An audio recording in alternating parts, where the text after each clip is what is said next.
An an unhappy marriage could be causing stress with all the people in the home. So that's an example of chronic stress. Money problems, constantly thinking about money and the problems and bills, that could be that can cause chronic stress. Obviously too, troubles at work. Oh, I'm having problems with this coworker, or I'm having problems with this person, with my boss. So that can be something you see, someone you have to see every single day. That can also cause chronic stress. And then past trauma, something that happened in your life in the past, maybe a sudden loss of a family member, or maybe a car accident, anything like that. Maybe they witnessed something, that's a sign of something that could cause chronic stress.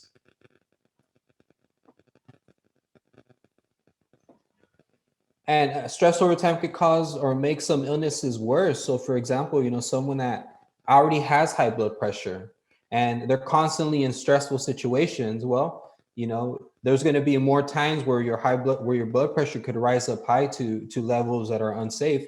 So you can see how illnesses can also be made bigger by stress in their lives. Other illnesses could be like heart disease, diabetes, asthma, arthritis. These are other illnesses that can be made bigger by constant stress on the body. Stomach ulcers are as well, right? Your stomach, your bowel. And common signs of unhealthy stress, you're constantly feeling nervous, you're constantly sad or angry, your heart's pounding very fast, uh, hard time breathing, headaches, constant headaches, feeling tired or having trouble sleeping. These are common signs of having stress in life that's making having a negative impact on your life. Increase or lack of appetite as well. Weight gain, sudden weight gain, or sudden weight loss. These are unhealthy things that can happen to the body when exposed to constant stress in the life. So here they're talking a little bit about anxiety. So the difference is stress and anxiety. Anxiety is the body's reaction to stressful, dangerous, or unfamiliar situations. And anxiety can encourage a person to properly prepare for situations, stay alert and aware. So for example, walking in a dark parking lot, you're thinking in your mind already, you have your guard up. And that's a good thing because it's helping you be safe. So anxiety could be something also that could be positive, but it could also be negative. Potential causes include of anxiety could be chemical imbalances, long-lasting stress can cause anxiety, trauma, maybe family history could also be something that causes anxiety.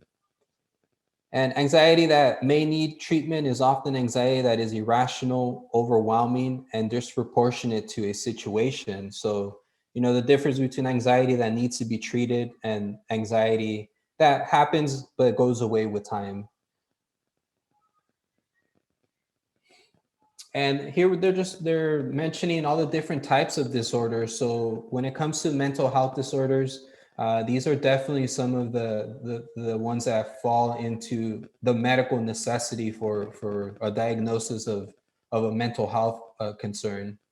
We always hear, post-traumatic stress disorder, PTSD, develops in some people who have experienced a shocking, scary, or dangerous event. That's real common. It's probably one of the biggest disorders that we hear more often. And during times of stressful situations, this is something that's often mentioned. And I think that this word PTSD is often used. It's used really often. I think it's overused, but it's definitely a disorder that needs to be paid attention to. Panic attack, the first one that's on there, a sudden and repeated attack of fear that lasts for several minutes or longer. And what's interesting about a panic attack is that it just happens all of a sudden. It's for no apparent reason. So that's something that it's unpredictable, basically. Phobia disorders, we've heard those, fear of spiders, fear of different objects, fear of different situations. These are definitely disorders that are anxiety driven, specific phobia disorders. And then the OCD, we hear that one often as well, right? Obsessive compulsive disorder. Person has uncontrolled reoccurring thoughts, obsessions, and behaviors that he or she feels the urge to repeat over and over. So, maybe right now during COVID, obsessively thinking about negative things, obsessively thinking about, things aren't going to get better, things are getting worse. Like that's could be also obsessive compulsive disorder. And what's interesting about that is that it's uncontrollable, obviously, reoccurring thoughts, and the urge to repeat over and over. So just a couple different types of anxiety disorders that could be diagnosed as a mental health concern. Understanding anxiety in children. I like this slide. Before I get started with this one, I was going to mention that I asked my wife to change her alarm clock in the morning because it's so loud and it was so startling. It would cause me to wake up in a panic. So we had to move our alarm clocks to something more gradual where it slowly goes on little by little. So interesting about how they're talking here about the alarm clocks. So anxiety is like an internal alarm that can be helpful and protect us from danger. Children also have alarms, but sometimes their alarms go off more often because they are more sensitive to anxiety. Something to keep in mind, that our children are more sensitive, so maybe they react more often than adults would. And some common disorders when it comes to anxiety, separation anxiety disorder. I hear this one a lot, especially in situations of divorce, especially in situations of custody where we get referrals. This is something really often that happens. And then maybe right now during COVID-19, separation anxiety from being in school, being around their classmates, being around their friends, that can also be something to keep our eye on, making sure that it's not turning into such a big problem. And another common disorder there it's stated in anxiety is selective mutism, where they just refuse to speak, refusing to speak. So that's something to also be aware of as well. And just another exercise when experiencing anxiety. This is a good one. Maybe even also work with our children and talk to them about creating this stop, think, observe, proceed when going through a bout of anxiety. So talking to our children about this would be a good exercise as well, to first stop, think, observe, and then proceed.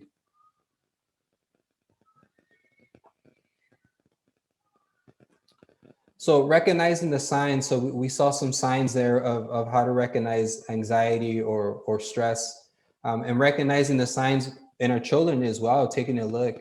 Um, you know, one good one is often if our children are constantly complaining about stomach problems. My stomach hurts. My stomach hurts. I have that could be a sign of some type of anxiety going on, or maybe even just stress. And the second question here that they're posing is, how do I respond to stress? So what are we doing in our lives to respond to stress? Because we know it's going to happen. We know stress is going to happen. We should prepare ourselves with what skills can I use when this stressful situation happens that can help me calm myself down. Can I improve my stress coping skills? Absolutely, we can always improve. And that's just by building those skills and different exercises we can use. We're in those stressful situations. And ask ourselves the question, do I overeat or engage in other unhealthy behaviors because I'm stressed, because I have anxiety? And, overeating or overindulging because you're stressed, it could be an unhealthy behavior to keep an eye on. So not only eating, but there could be other unhealthy behaviors that we indulge in that we shouldn't because it's unhealthy. But if you're overindulging because you're in a stressful situation or you're stressed, maybe looking at different coping skills to help relieve that stress. And then when to seek help, again, we like to stick to that 2 week mark, roughly, week and a half, 2 weeks. If this anxiety is happening to me and it's been happening constantly for a couple of weeks, well, it might be time already to seek some help and not letting it go by before it turns into a bigger problem. And like to encourage everyone to take a couple seconds just to think about, how do we manage stress? What is it that we do? What can we do to help us manage the stress that we have in our lives? Set goals and priorities. That's a good one. That keeps us focused, and it keeps us on a path, on a routine. Again, I think that this getting enough sleep recommendation comes up real often, but I want to emphasize the importance of that. We all know that. And if it's whether looking at our routine at nighttime, with the family, and setting some kind of schedule to help us get enough sleep, that could definitely be helpful in helping us manage our stress levels. The eating healthy and include physical activity, I think that's without saying, right? But again, we don't think about it as often as we should. Eat healthy, include physical activity. And then again, get help from a medical professional when the stress has gotten so bad that it's not allowing you to do your day-to-day activities. It's not allowing you to be focused day-to-day at work. It might be signs that we're being told that there's probably a medical necessity to get some help.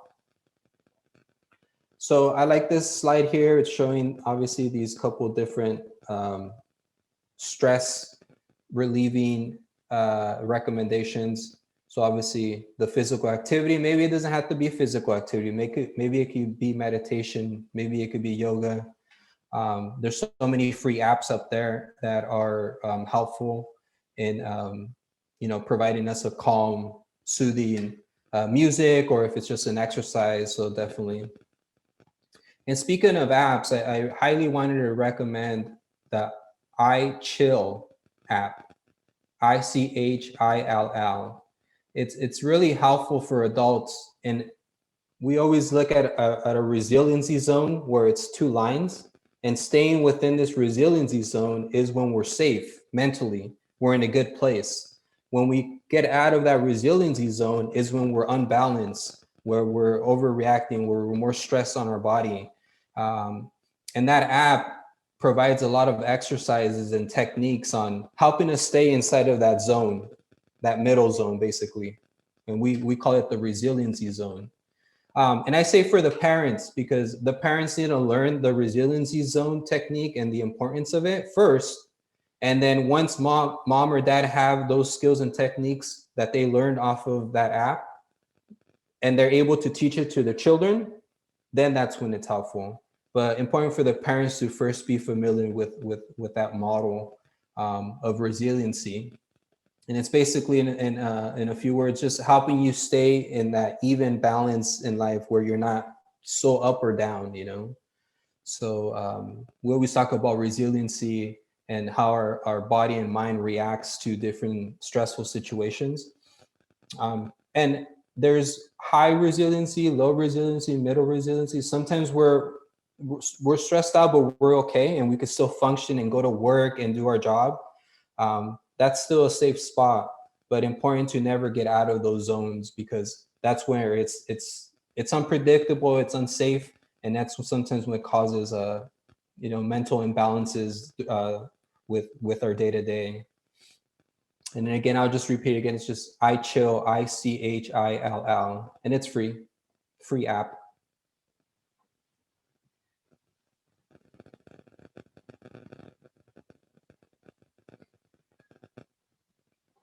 And then again, I mean, always leaning on our community programs, leaning on our school counselors, on our school teachers, on the school system, to help us find the resources that we need in our lives. I speak to a lot of counselors in San Paulo Unified School District, and they're constantly obviously worried about their students, helping them with techniques and skills on on making sure they're staying safe. Let's not be afraid to lean on our school counselors as well when there's a need for other services. And I know we just have a few people. I don't know if Rosa or Clara wanted to chime in a little bit about what they've heard today, any kind of input, maybe what they're doing nowadays to relieve the stress in their lives, or what we're teaching our children to do to relieve the stress in their lives.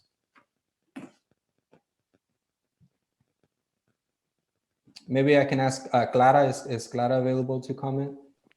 Yeah, hi. Hi, Clara. It's nice to meet you. What are the ages of your children? I just have one son. His name is Jonathan. He's 6 years old. He's a first grader. He's gonna turn 7 in May.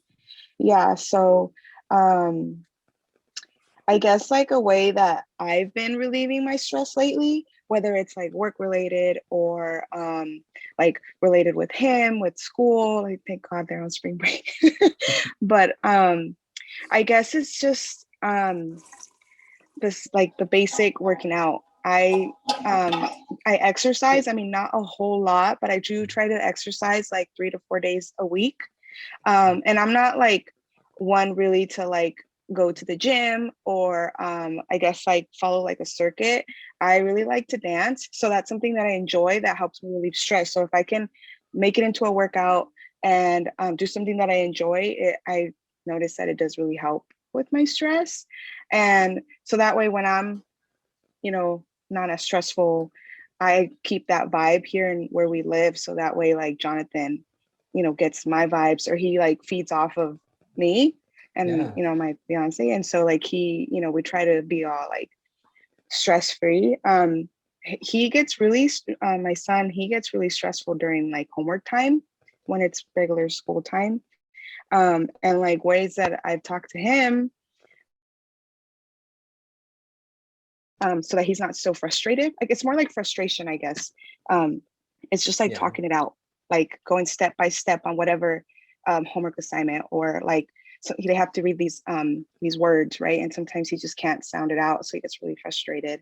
And so I just tell him, you know what, there's like no time limit. It's okay, like, because como se les cierra el mundo, like they don't think there's like, that's it, like there's no other option. They only read it one time and that's how it's going to be for them. So it's just like explaining to him that it's okay, like you have so many times to try it, to do it. It doesn't have to be done the first time. So I feel like that's how it is with little kids. They want to get it done like the first time. They want it to be the right time, or they want to be right every time. And it's just like helping him understand like it's not going to be right all the time, and that's okay. Yeah, absolutely. I think that's good. Yeah. So you're doing things to help the family stay in that resiliency zone. So we're not like way up here or way down here. So that's great. And music, even the simplest things, like, just throw some music on, just, read a book, hang out with family. Those are all things that are helpful. Yeah, definitely. Yeah. And I mean, we try to be outside as much as we can. But sometimes, we're just kicking it inside, and we like to play a video game. It's called Just Dance. And now my kid is like really into dancing. So, we're relieving that stress, relieving that frustration, but we're having fun too. So that's like something that's really worked with us is dancing. It sounds funny, but it really has helped us. And building that confidence. Definitely. Yeah, definitely. Rosa, any comments, anything that you'd like to chime in on? I know, stress. You work in a real stressful environment. Yeah. What's the consensus at work? What are you guys doing to stay in that resiliency zone? And things that we can practice at home as well, right? Yeah, well, yeah, there is something that really does help at first. It was really hard for my oldest daughter because she's 16. So she was like, really, mom? And it was yoga. I really didn't not like moves like all crazy, but like, just relaxing and just putting the background music really helped, like now, especially now, just because I would come home and I would like, oh my God, I'm so tired. And then a doctor here where I work, he said, try to do this. And I was like, whatever, I didn't believe him as much. But then I did try it with my daughters. My oldest one, it was hard at first. She was like, I'm not doing that. For what? For what? And then my 11-year-old, she was like, I'll try it with you, Mom. And now when I come home from work, like they know I take a shower, stay with my little baby for a little bit. And we put her on the floor and we put, just relaxing music. And I think it really helps because after they kind of just tell me, Mom, how was your day? And they tell me, oh, Zoom this or something about just how their day went. And I think it really levels like their stress. They're not like, oh, I want to go, and especially my oldest one, because she keeps telling me I want to go out. And I'm like, you can't go out, like where? So you're doing yoga and just putting the relaxing music definitely helped us a lot. That's great. I mean, these techniques, they're there, they're free. It's just kind of implementing them like you have. We have a routine, so it's already in the schedule. Yeah. Like, no, Mom's gonna, after work, after she's done doing what she has to do, we're gonna dive into it. So that routine is real helpful. And encourage our kids to practice these techniques when they're on their own as well. Hey, you're in a stressful situation or you're going through a little anxiety. Yeah. Practice this technique. Remember, how to stay level, how to stay resilient. And that's really what the presentation was about, identifying that stress is common, stress is everywhere. It's not going to go anywhere. It's just a matter of how we cope with it and what are we doing, learning how to cope with it, which isn't easy, but it's just putting it into practice, as much as you can, and really arming our children with these techniques so they can use them when they're on their own away from us. That's when we want them to be resilient, where we want them to stand up for themselves and be strong. But yeah, anxiety disorders are common. It's a mental health disorder that is it often happens. Making sure that we know the signs and that our children aren't anywhere near there, and if they are, we're recognizing the signs and getting that professional help that's needed. And now that I have Rosa and Clara here, I want to thank you guys for participating. It's great, and like Gina said, hopefully we'll get some more parents next time. We want to really encourage the parents to register for our workshops if possible. It's just like 15 questions that we ask everyone before the workshops and after, just to get some information about the presentations that we've given and what information could be more useful so that we can add it to future presentations. So if possible, Clara and Rosa, we would love to be able to send you guys those questions whenever possible. I don't know if you could provide Gina your guys' email or telephone number.